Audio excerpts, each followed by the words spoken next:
evening. I'd like to welcome you to tonight's Oceans Alive lecture. Tonight the speaker will be Mark Hahn, who's a biologist here at the Woods Hole Oceanographic Institution and one of my close colleagues. Mark comes to Woods Hole with a background in toxicology from the University of Rochester. And Mark's had a long-standing interest in not only the effects of contaminants on marine organisms, but the assessment on human health and other toxicological models. So he brings tonight a perspective after a long career working, or career as a student working on models other than marine organisms, bringing that expertise to the marine environment. And I think you'll find his lecture very interesting and very thought-provoking this evening. I'd like to remind you that next week's Ocean Alive's lecture will be the Falmouth High School and Falmouth Academy Science Fair winners.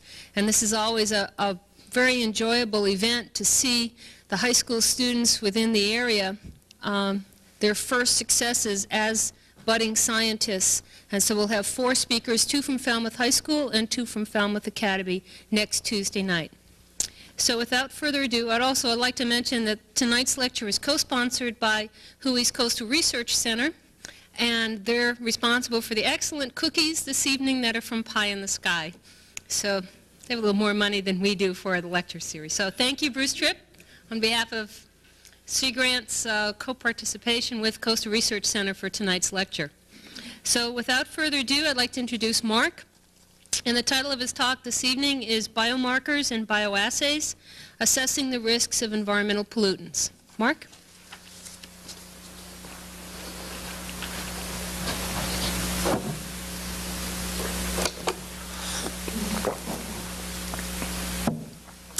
Thank you, Judy, and thanks to the Sea Grant staff for the invitation to speak tonight.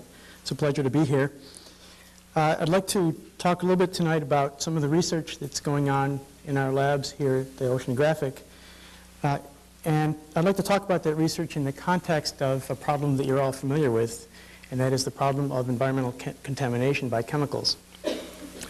Now, I have lots of slides to show you. I like to use slides to illustrate points as I go along. It may be related to the fact that my father spent 40 years working at Eastman Kodak Company. At least I know that whenever I tell him I'm giving a talk, he's very pleased because Kodak stock goes up about 10 points.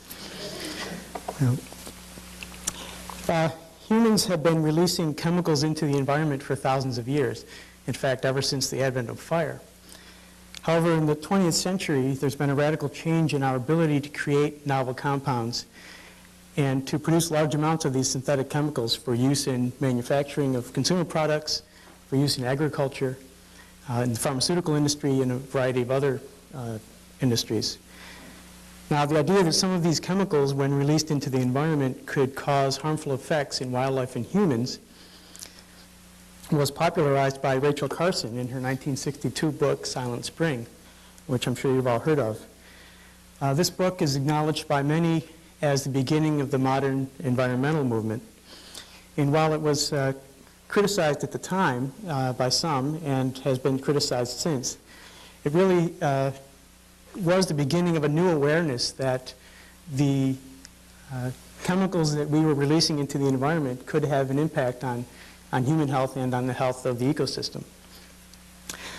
This book led indirectly or directly, or the movement that was spawned by this book, led to the enactment of a variety of environmental laws designed to control the manufacture, use, and disposal of chemicals. For example, the National Environmental Policy Act, which created the Environmental Protection Agency, regulations that dealt with water pollution, air pollution, with the disposal of hazardous waste produced by industry,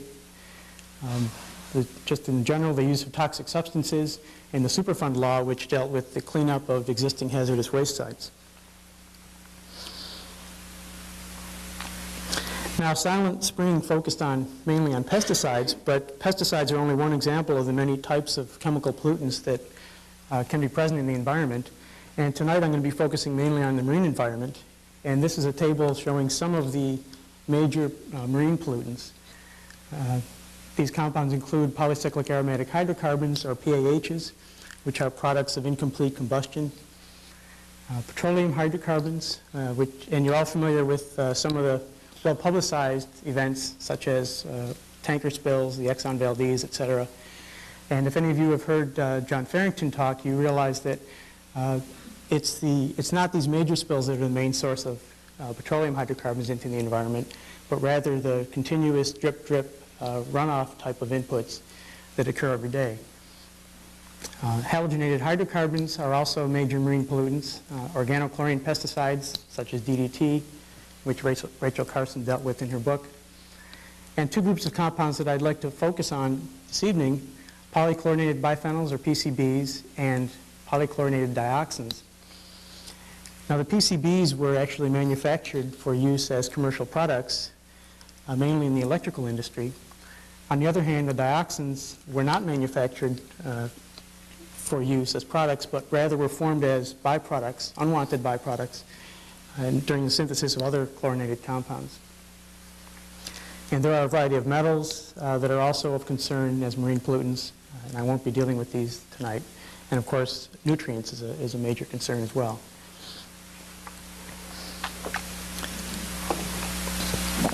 Now, this is a slide courtesy of John Farrington in the CRC that illustrates some of the many sources of these pollutants into the marine environment.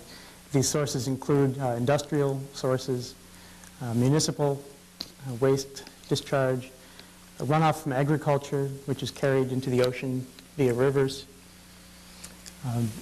and atmospheric transport turns out to be a major source for certain classes of compounds as well.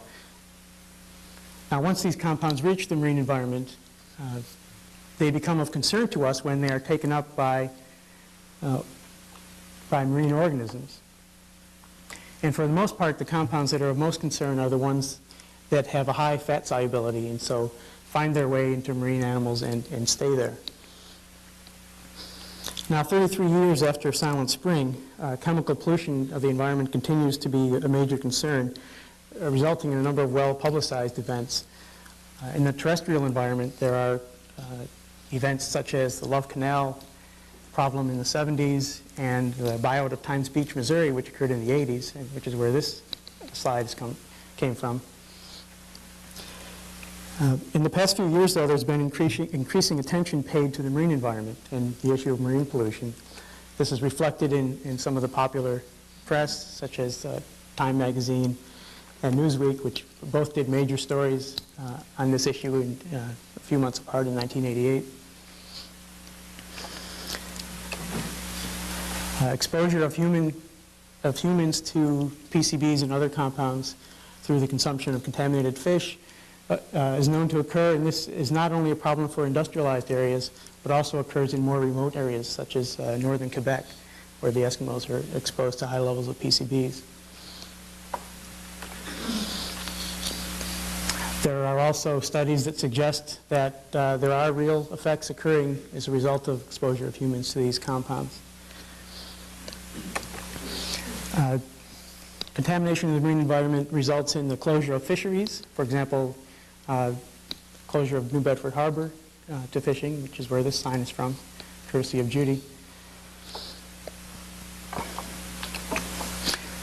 And just in the past few years, major concerns about the safety of seafood have been raised, most notably in this Consumer Reports article that appeared in 1992.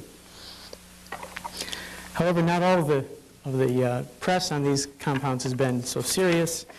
Here's an example of a cartoon that appeared after the Exxon Valdez spill, talking about different grades of fish, regular unleaded, premium, high octane, and 10W40.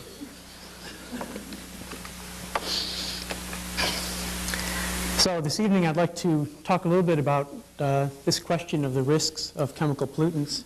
And these risks are twofold: risks to wildlife and fish and animals that inhabit the ecosystem, and risks to humans. And these are rather artificial designations, but or artificial separations, but they are made. So I'd like to begin by talking a little bit about the process by which these risks are estimated, and tell you about some of the uncertainties in that process, and focusing mainly, as I said, on the PCBs and dioxins, And then later on, talk a little bit about some of the methods and experimental systems that have been developed for measuring exposure to these compounds and determining their effects and how they act in living systems. So how do we, or how do state and federal regulatory agencies determine the risks from exposure to contaminants? Well, very simply, the process is called risk assessment. And it's a process by which the agencies determine a probability that exposure to a certain level of contaminants will result in a certain toxic effect. There are several components to risk assessment. One important component is exposure assessment, and this involves a determination of the concentration of chemicals in food or water. And there are different methods for doing this. There are analytical chemical methods, and there are biological methods known as biomarkers, which I'll be talking about in a little more detail later on. And one also needs to estimate or determine how much of the water and food people are consuming. And one also needs to identify special populations, either that consume very high levels of a certain type of contaminated food, or maybe special populations that are at enhanced risk for some reason, for example, young children or developing infants. And then, as I mentioned above, there are biomarkers that can be used to determine this exposure. Now, on the other side of the process, there's something called hazard assessment, which involves animal toxicity studies. And these studies are designed to determine what the effects of concern are. For example, do these chemicals cause cancer, or do they produce reproductive effects, et cetera. And until recently, cancer was the primary endpoint of concern, and almost all risk assessments were done using cancer as the endpoint. In the past few years, there has been increasing recognition that cancer is not the only endpoint that we need to be worried about, and that there are subtle reproductive and hormonal effects that may be occurring due to certain compounds, and that we need to pay more attention to these kinds of effects. Now, another component of this hazard assessment is determining dose-response relationships. That is, how much of a chemical does it take to produce a given level of effect. And one of the reasons that these animal studies are usually criticized is because the doses that they use are so high. Now, there's a good reason for this. Because of the small number of animals that can be used in these studies, unless you use high doses, you have a very low probability of seeing an effect. Now, it's also possible that there are species differences that occur to different chemicals, and so the choice of species to be used in these animal tests is very important. And again, there are biological assays that can be used to help us in determining this hazard assessment.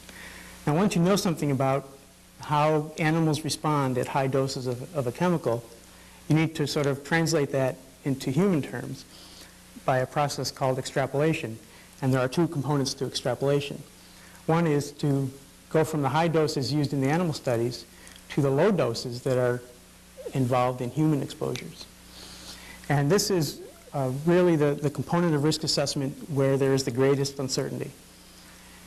The problem is, in order to go from those high doses to the low doses, requires a certain mathematical model to tell you what that relationship is. And we don't yet have, well, different mathematical models give you very different answers, and we don't yet know enough to know what the right models are. So depending on what your choice of model is, you can come up with a very different answer. Now, the second type of extrapolation is extrapolation from animals to humans, which is not as simple as it sounds, because there are a lot of differences between animals and humans. There are differences in lifespan. For example, a mouse may live only 2 years, whereas a human lives 70 years. So how does a lifetime exposure in a mouse translate to a lifetime exposure in a human?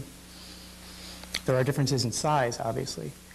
And so how do you express a dose to a rat and translate that to a dose to a human? Do you do it by, in terms of body weight, or in terms of surface area of the animal, or in terms of the metabolic rate, which is also very different. So these are areas where there are problems, and research is currently going on to try to solve these problems. Now, once you have these numbers, an estimate of exposure and some estimate of what the hazard is and what the dose-response relationships are, then you combine that information in what's called risk characterization, where you basically determine a probability that humans exposed to this level will show this effect. And so this whole process is called risk assessment, and up until here, it's basically a scientific, objective process, at least theoretically.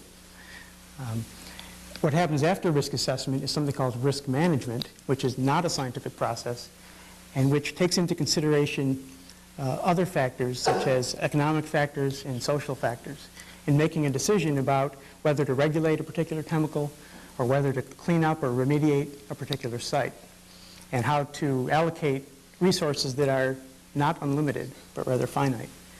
And so the risk management is the process of setting priorities. Where do you put your money? Where do you put your effort?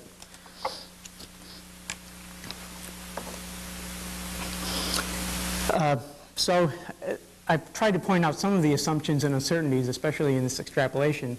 There are also uncertainties that occur throughout this process. The point is that it's an imperfect process, and there is currently a lot of effort to try to improve on this process so that we can come up with more realistic numbers.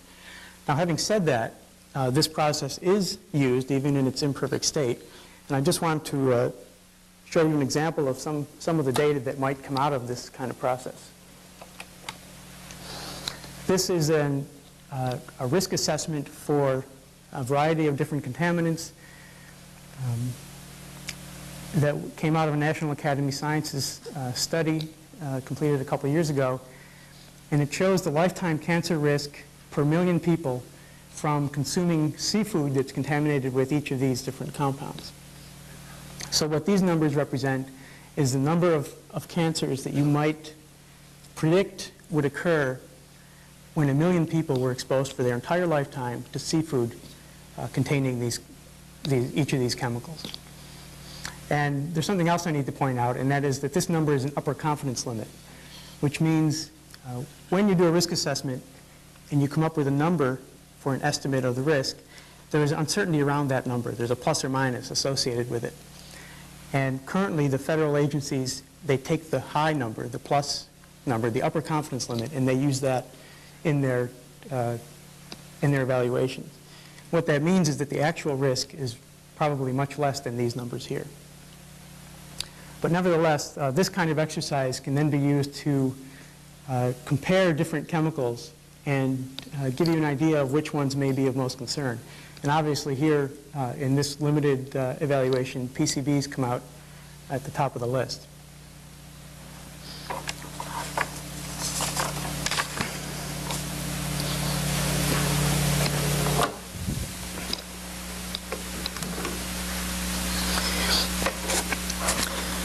Now, for the rest of this evening's presentation, what I'd like to do is to focus on this first box, exposure assessment. And I'd like to talk about some new methods that are being developed for measuring exposure. And these methods are being developed both here at HUI as well as elsewhere around the country. And these methods are designed to use biological responses rather than chemical analysis to determine exposure to chemicals. And these methods use what's known as biomarkers. So why do we need biomarkers? Certainly the chemists have developed a number of very nice techniques that are very sensitive and that can detect chemicals at extremely low levels. However, analytical chemical methods can be very expensive. For example, for PCBs, it can cost from several hundred to $1,000 to determine the PCB content of one fish. Biomarkers, on the other hand, can be done much more cheaply in many cases.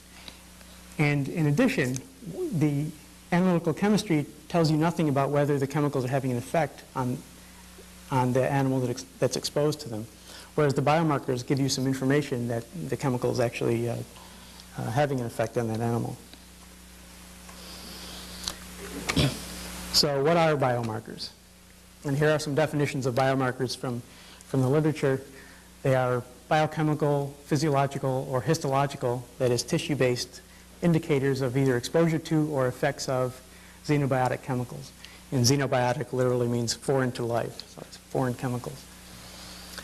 Basically, you can forget this. Biomarkers are biological responses that change after exposure to a chemical, and we can measure that change and use it to tell us how much of the chemical is there. And there are different types of biomarkers. Some just tell you about exposure to the chemical.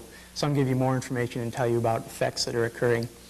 And then there are also biomarkers that can be used to tell you if individuals, for example, might be especially sensitive to certain chemicals.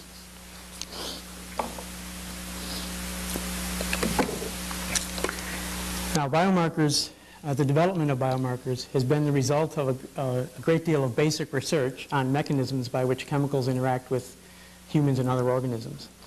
And by basic research, I mean basic curiosity-driven research that is not necessarily applied toward a particular problem.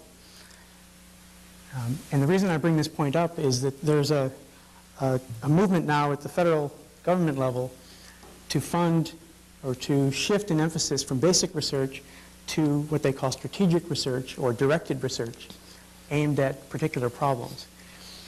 And in my opinion, this is a very short-sighted philosophy.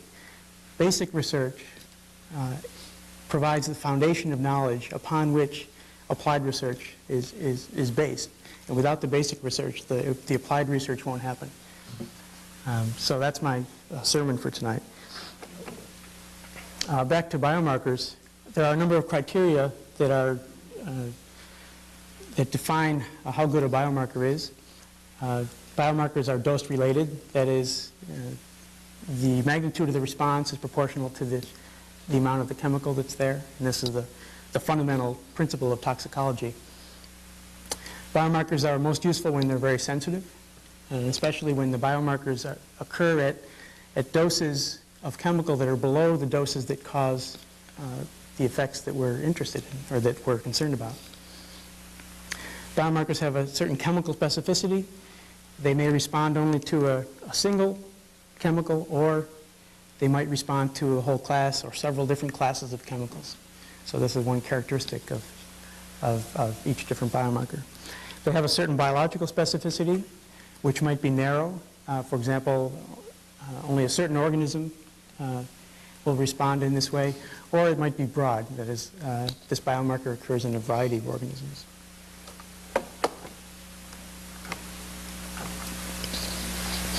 Ease of measurement is also important. Obviously, if it's easy to measure, then it's probably inexpensive to measure, and it's much more useful. Time to onset refers to how rapidly the biomarker effect develops in the animal. And finally, and very importantly, linkage to other effects. That is, the most useful biomarkers are responses that are linked in some way to the effects that we're actually concerned about. For example, an early stage in the formation of a tumor would be a very useful biomarker for cancer formation because of its relationship to that endpoint.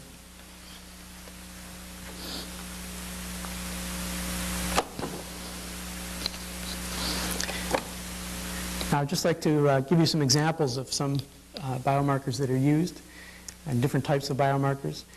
Enzymes, certain enzymes can be used as biomarkers. And one enzyme that I'll talk about in a little bit of detail is called cytochrome P450-1A1. And it's an enzyme that is increased when animals are exposed to PCBs and dioxins and polycyclic aromatic hydrocarbons. And so it can be used as a biomarker of exposure to these compounds. Another example of other proteins that can be used, vitellogenin it's an egg yolk protein that's normally produced by females. However, vitellogenin can be produced in males that are exposed to compounds that have that mimic the activity of the female hormone estrogen. Some other examples of biomarkers include metabolites such as porphyrins. Porphyrins are precursors that are formed during the synthesis of heme, which is a component of hemoglobin, which transports oxygen in our blood. And certain chemicals can block this synthesis of heme, including mercury and dioxins and PCBs. And these chemicals lead to the accumulation of porphyrins. And so porphyrins are an indicator that this particular pathway has been affected. And then there are some others that I won't touch on. Now, how are biomarkers used? They're used to monitor exposed populations. And by sampling different populations, you can compare and draw conclusions about the level of exposure to chemicals of those populations. You can use biomarkers to monitor contaminated sites and to follow those sites over time to see if the contaminant load is changing. And you can use biomarkers in screening tests known as bioassays, which are experimental systems for measuring responses to chemicals. Now, I said I was going to focus on cytochrome P450 as one particular biomarker. Cytochrome P450 is a family of enzymes, a large number of enzymes. They're present in basically every cell in our bodies in a variety of organisms.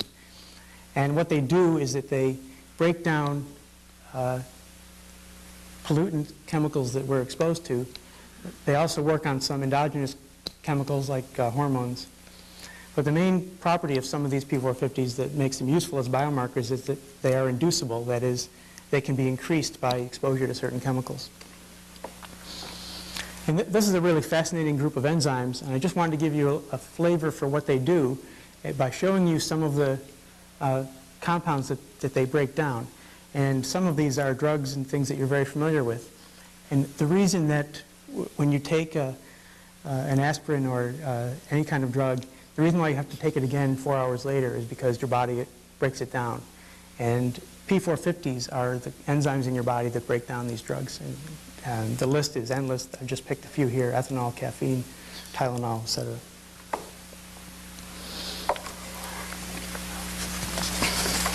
Now, one form of P450 is, as I mentioned, is induced or increased by dioxins and PCBs. And so I'd like to show you 3 examples of how this P450 can be used as a biomarker. And the 3 examples come from a fish, a whale, and humans. First, for the fish example, and these results come from New Bedford Harbor, which, as I'm sure you know, is highly contaminated with PCBs. It's a federal Superfund site. And we were interested in determining whether cytochrome P450 could be used as a biomarker in places such as New Bedford Harbor. And the animal we used was scup, or porgy, which I'm sure you're familiar with. And what we did was sampled scup from New Bedford Harbor and from Vineyard Sound. And there are many different ways for measuring cytochrome P450. One of them involves the use of a specific antibody, which will attach itself to the P450 and will, with the proper techniques, show up as a red color. And what this is showing is a tissue section from the kidney of a scup, which has been treated with this antibody, as well as some other stains that show up blue. And where you see red color is where this cytochrome P450 is present. Now, this is a slide, as I said, a kidney section from a scup taken from Vineyard Sound. And it doesn't mean anything to you until I show you the kidney section from New Bedford Harbor, where there's a lot of red, indicating that there's a lot of P450 in this animal. And I want to acknowledge Roxana Smolowitz, who actually did this work, and John Stegman, who were collaborating on this. Now, doing this kind of analysis and then looking at a variety of different organs, this just shows an example of the amount of cytochrome P450 in liver, kidney, heart, and gill of the Vineyard Sound fish in red compared to the New Bedford fish in the dark blue. And for comparison, a Vineyard Sound fish that we treated experimentally with a PCB also produced high levels of this cytochrome P450. So the New Bedford fish resemble the PCB-treated in the laboratory fish. And so now, as they clean up New Bedford Harbor, we can go back and analyze scup from New Bedford Harbor and measure cytochrome P450 and look to see if the harbor is actually being cleaned up. So this is one way that these biomarkers might be used, and we're planning on doing that. Now the second example, as I said, is a marine mammal. This is the beluga whale. And there are a lot of questions about effects of pollutants on marine mammals. And these kinds of questions, when they relate to marine mammals, are much more difficult than similar questions that we have about fish, for example. The reason is that for legal and ethical reasons, we can't really perform direct experiments on marine mammals the way we can on a fish. So we have to rely on inferences that we can draw from examining the rare tissues that we can obtain from a stranded animal, or tissues that we might obtain from a native hunt of marine mammals, which sometimes occurs. Now, belugas especially are, there's a lot of concern about belugas because of difficulties with the population that inhabits the St. Lawrence River, linked to the presence of toxic contaminants in their blubber. We haven't been able to obtain any beluga from the St. Lawrence River, but we were fortunate enough to get some beluga tissues from the Mackenzie River Delta in the Canadian Arctic.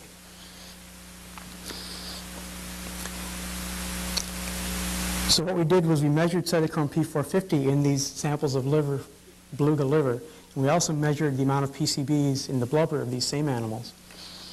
And what we found was that there was a very good correlation between the amount of cytochrome P450-1A1 in their liver and the amount of PCBs in their blubber.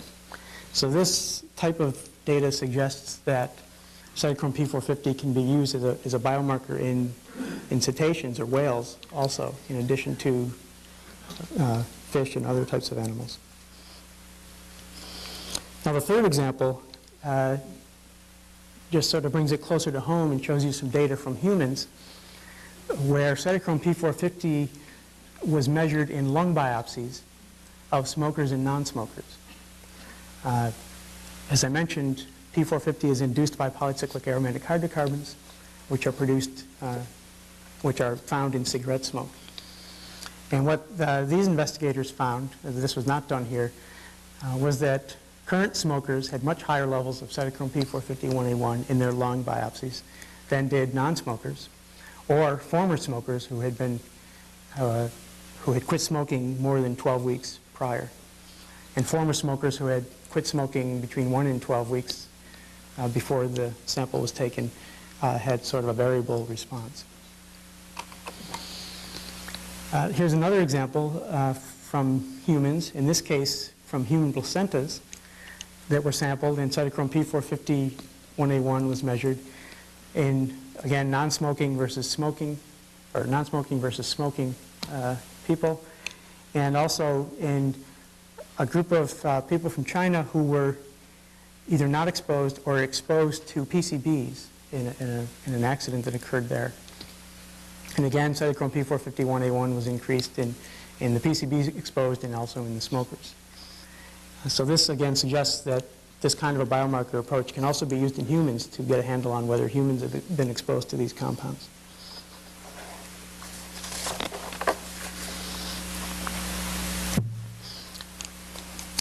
Now there's another use for biomarkers that I'd like to talk about. In addition to measuring biomarkers directly in animals that have been exposed to pollutants, biomarkers can also be used in certain types of experimental systems that are used to either test chemicals or to screen environmental samples for the presence of PCBs or dioxins. And these experimental systems are known as bioassays. Many of these bioassays use isolated cells that are grown in culture in a petri dish. And the cells are then treated with the chemicals, and the response, such as the cytochrome P450 response, is measured in these cells. Now, there are a number of advantages to using cultured cells over using whole animals. First of all, you reduce the use of animals in research. They reduce the number of animals that you need to use. Second of all, there's better control over experimental conditions so that you have a better idea that the response you're seeing is actually caused by the chemical that you're testing. These types of bioassays using cell culture require much smaller amounts of toxic chemicals, so they're safer to perform, and they're also less expensive because of that. In addition, they're much faster, and because they're faster and less expensive, you can do a lot more in terms of designing experiments that will test interactions of different chemicals. Normally in the laboratory, toxicologists will test one chemical at a time, but in the real world, we're exposed to many different chemicals, which may interact with each other to produce effects that were not anticipated from the single chemical experiments. So cell culture systems represent real good systems for looking at some of these interactions.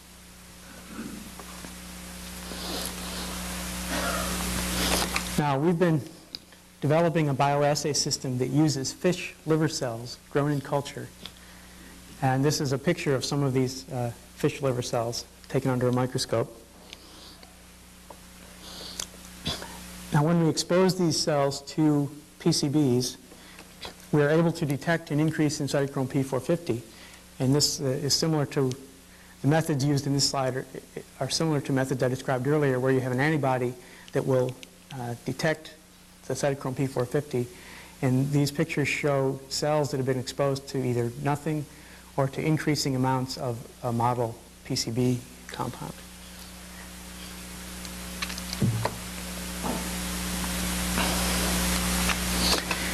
Now, this idea of using cultured cells as in bioassays was first developed in the late 1970s by scientists at the Food and Drug Administration. And when they first developed this method, they were growing their cells in petri dishes like this or in flasks like this. So one petri dish or one flask is one sort of experimental treatment. And the cells actually grow. They attach themselves to the bottom of the inside of this flask, and they grow. And then to analyze the cells, well, first you have to treat them with the chemical. Then you have to scrape the cells off of the bottom of the flask. Then you have to prepare the cells that you scraped off and analyze them. And the whole process can be quite time-consuming. Now, recently, scientists in Canada, especially a scientist by the name of Sean Kennedy, has developed a system for growing cells in one of these plates, which has 48 different little wells in it. And so in this plate, each well then is the equivalent of one flask, and each well is one experimental group. Now, the reason why these plates, why this is such a neat development, is that there's an instrument that has been designed by Millipore and other manufacturers that will measure fluorescence in these kinds of plates. And this is the instrument shown here. It's called a cytofluor. And I'd like to tell you a little bit about how it works. First of all, let me explain that one of the ways that you can measure cytochrome P450 is by measuring a fluorescent product of the cytochrome P450 reaction. Fluorescence occurs when light of one color or wavelength interacts with a certain chemical, a fluorescent chemical, and excites that chemical and causes it to emit light of another color. Now, what this cytofluor does is it uses fiber optic bundles to shine light on the underside of these wells, and then uses another fiber optic bundle to take the fluorescent light that's being emitted by these cells and detect it with the detector. And so this is a view, if you took the cover off of the cytofluor, and this is a 24-well plate, not a 48-well plate, but it's the same idea. Took the cover off, then you would see these fiber optic bundles moving underneath the wells. And each time they passed underneath a well, they would take a measurement of how much fluorescence was being emitted by the cells in that well.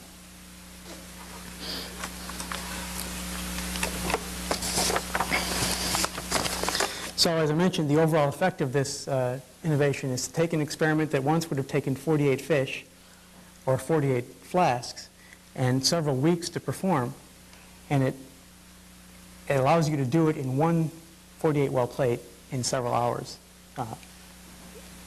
over a couple of days. So we have this nifty system. Now what do we use it for? Well, one use is to test individual chemicals for dioxin-like activity. And we've been using this system to test individual PCBs. And I didn't mention this before, but PCBs is not a single compound, but rather PCBs are a class of compounds that actually consists of 209 individual chemicals. And they're structurally related, but each one's a little bit different, and each one has a different effect in biological systems. And so this slide shows 6 of the 209 possible PCB structures. So what we've tried to do with this system is to test some of the individual PCBs and see which ones are effective, which ones are toxic, which ones produce the response in these cells, and which ones don't. And I should mention that a lot of this work was done by Bonnie Woodward in my laboratory, and I'll just be showing you the results of one experiment, but she's performed dozens of experiments in the lab. So this shows some of the results obtained with cells grown in these 48 well plates. And what it shows on this axis is the amount of cytochrome P450 as measured by fluorescence versus the dose of the chemical that we applied to the cells.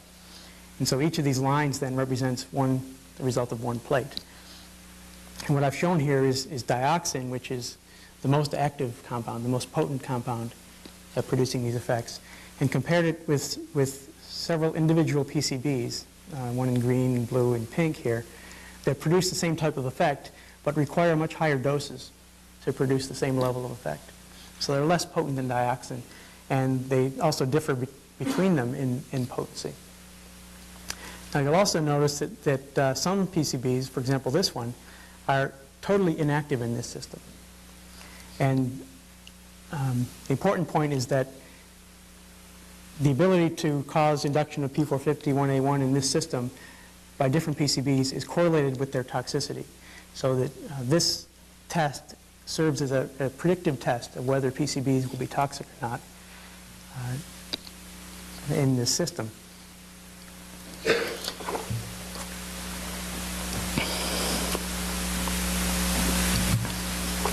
Now, a second use of this system, and one that we're just beginning to explore in more detail, is to screen extracts of seafood and other environmental samples for the presence of PCBs and dioxins. And this slide just outlines the procedure that we use in these experiments. We have the fish liver cells, also called hepatoma cells, growing on these flasks, and we transfer them to the 48 well plates. And then we dose them with extracts made with organic solvents, extracts of the edible portions of different types of seafood. And then we measure the response as increased fluorescence or increased cytochrome P450 in these cells. Now, as I mentioned, we're just beginning to explore this system, and I don't have any data from the fish cells to show you, but what I will show you are some data from Sean Kennedy's lab at the Canadian Wildlife Service. He's doing a similar set of experiments, only instead of using fish cells, he's using chicken cells, chicken liver cells in culture. And he's using this system to look at contamination of the eggs of wild birds, in this case herring gulls. And what he finds is that the induction of cytochrome P450 in this bioassay is very highly correlated to the amount of PCBs and dioxins that you determine from chemical analysis.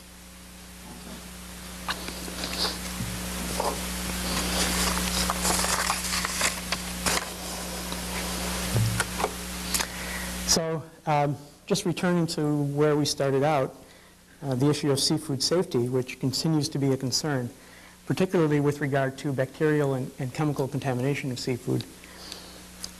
Now, the Food and Drug Administration has recently proposed procedures that would establish for the safe processing and importing of fish and fisheries products, and it's called Hazard Analysis Critical Control Point system. And it's designed to identify critical points where contamination of seafood might occur and to try to control those points so that the contamination doesn't occur. And what this involves, or part of what this involves, is analyzing on a routine basis for the presence of chemical contaminants in seafood. And we think that the fish liver cell bioassay, or a similar assay that you might develop using human liver cells, might someday be used as part of a battery of tests to inexpensively screen seafood for the presence of these toxic compounds, thus increasing the safety of this important food resource. And I'd just like to finish off by thanking my collaborators involved in some of this work, and I mentioned some of them throughout: John Stegeman, Bonnie Woodward, Roxana Smolowitz at MBL, Sean Kennedy, Lyle Lockhart, who got us the beluga whale samples, and the financial support of a variety of agencies, including Sea Grant. Thank you very much for your attention.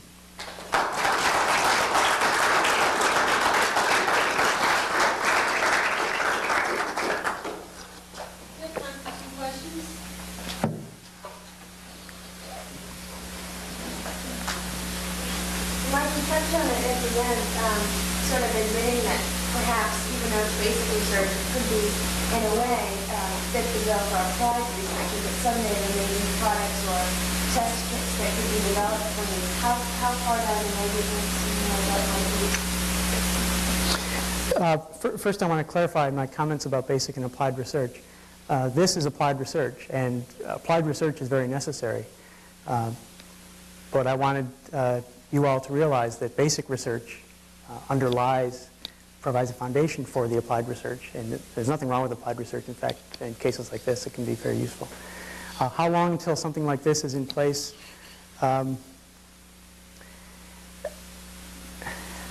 would say it would be possible to work up and validate the methods within a couple of years.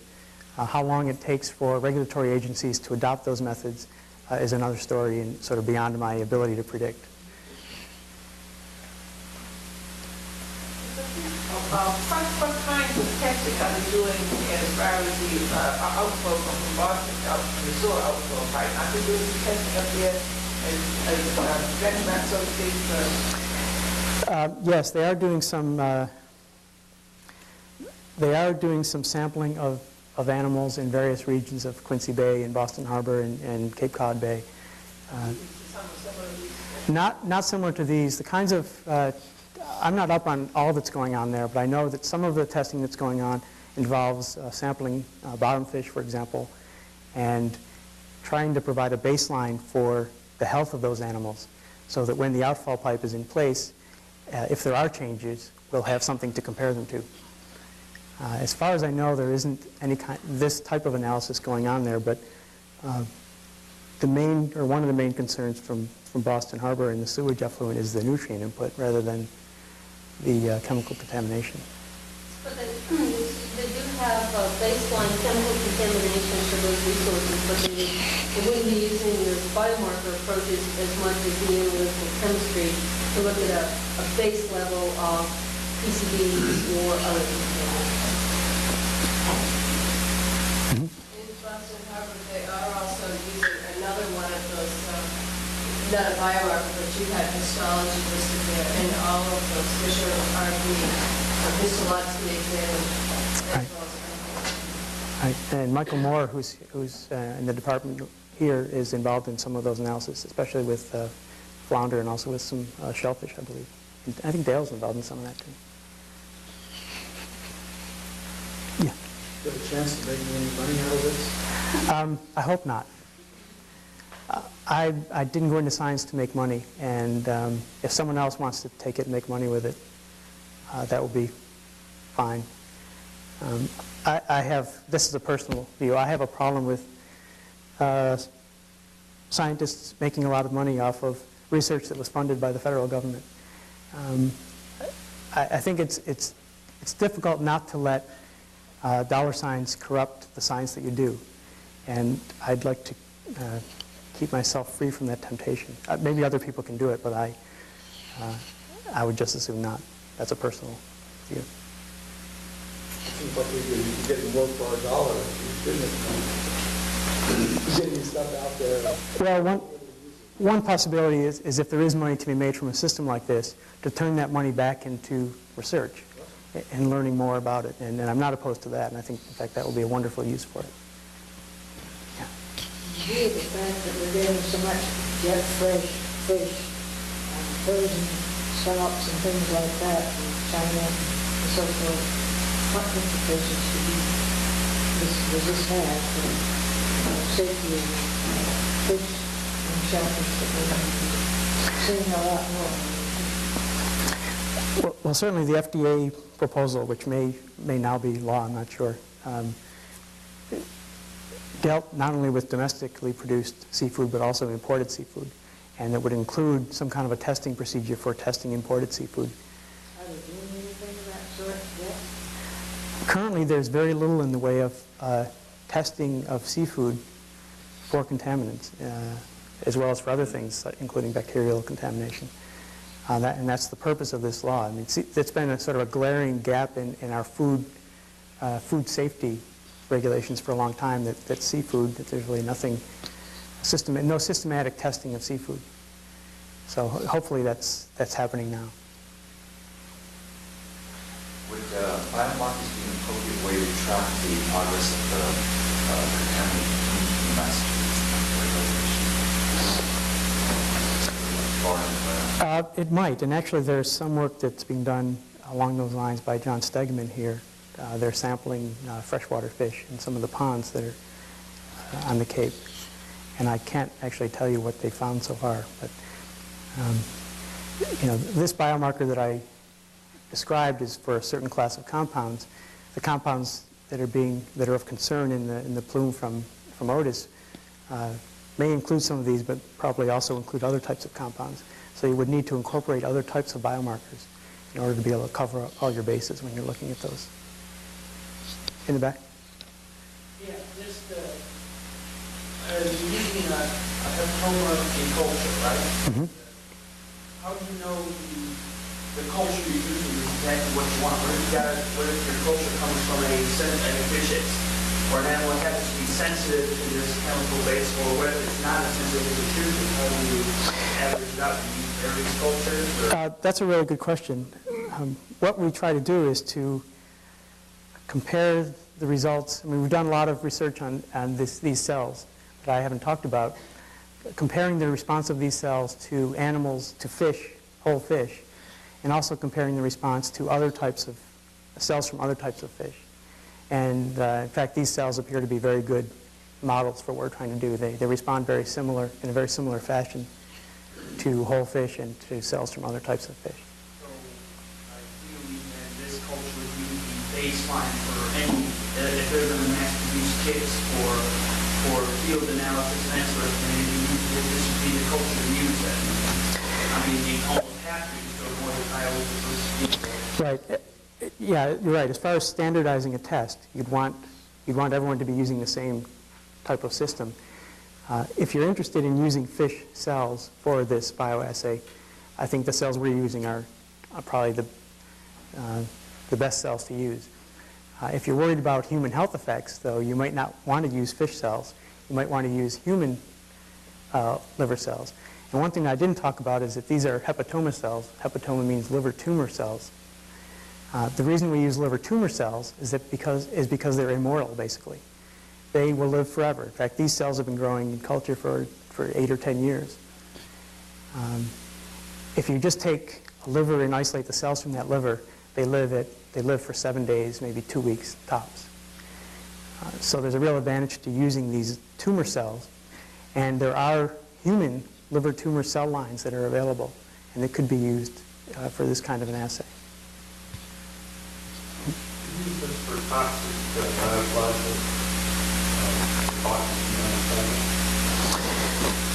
Currently, no. There's no in vitro or non-whole animal type of tests that I'm aware of currently for shellfish toxins from dinoflagellates. Currently, there's. I'm sorry? natural biodiversity came in results that broad spectrum, more sensitive than others. Currently, as far as I understand, they're still using the mouse bioassay for dinoflagellate toxins, and there is a search on for simpler and less expensive assays, but I don't think it's been found yet. John? Could you use some sort of, once you had this tissue cell culture done, if possible, and you have it going now, could you do some sort of genetic engineering with respect to this in order to improve the sensitivity and the specificity of the biomarker?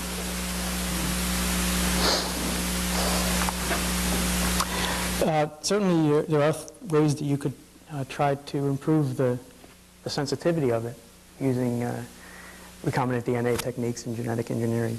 As far as the specificity of it, I'm not sure if you'd want to improve that, because the compounds that it's responding to now are the compounds that are of concern, the toxic PCBs, for example. But right now, it's responding to a specific biomarker, at least in several of the categories you put up there, it's responding to a wide range. When you talk about PCBs being 209 individual chemicals, would it be possible to genetically engineer a series of cytochrons that would be specific for each one of those individual components, and PAH is differentiated from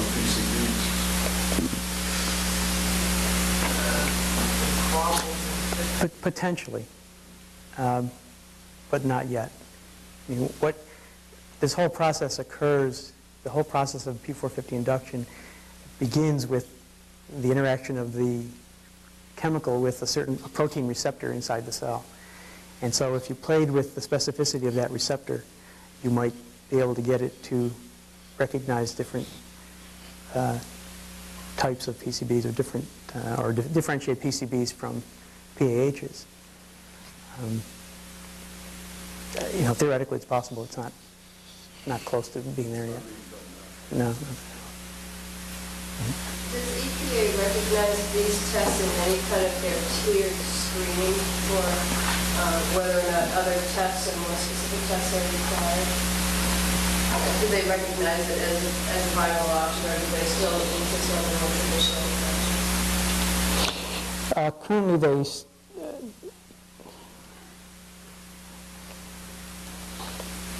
I'm not sure of the answer to that question. I think that they probably don't yet use anything like this. EPA traditionally, well, regulatory agencies in general, it's the nature of the beast. They're slow to respond to changes in the knowledge base. For example, it's only recently that some of the regulatory agencies have recognized that PCBs should be looked at as individual components rather than as PCBs as a whole, that the individual PCB compounds have different effects and different potencies. And that's been known for 15 years, but it's only in the past few years that the regulatory agencies have been recognizing it. There are, however, agencies that are using P450 induction, just to use an example, as a biomarker. And in fact, the Canadian government has sort of been ahead of us on this. Pulp and paper mills that use chlorine to bleach the pulp produce dioxins, which induce this P450. And the Canadian government is using P450 induction in fish that are downstream from these paper mills as a biomarker to determine whether or not the mills have been cleaned up as they change from chlorine-based to non-chlorine-based bleaching processes. So that, it's happening, but slowly. Any questions? What's the size of these molecules and micrometers? If you're interested in, say, filtering drinking water, how small will catch them? You can't filter these things by size. The dioxins, for example, would be about 3 angstroms by 10 angstroms. Angstroms are, how do I explain this? There you go. But you can filter these, but you need to filter them using activated charcoal, and that would take them out.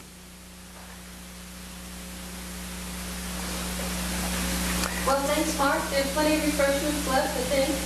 So, feel free to collect dinner cookies and tea and coffee, and thanks, Mark, for the presentation.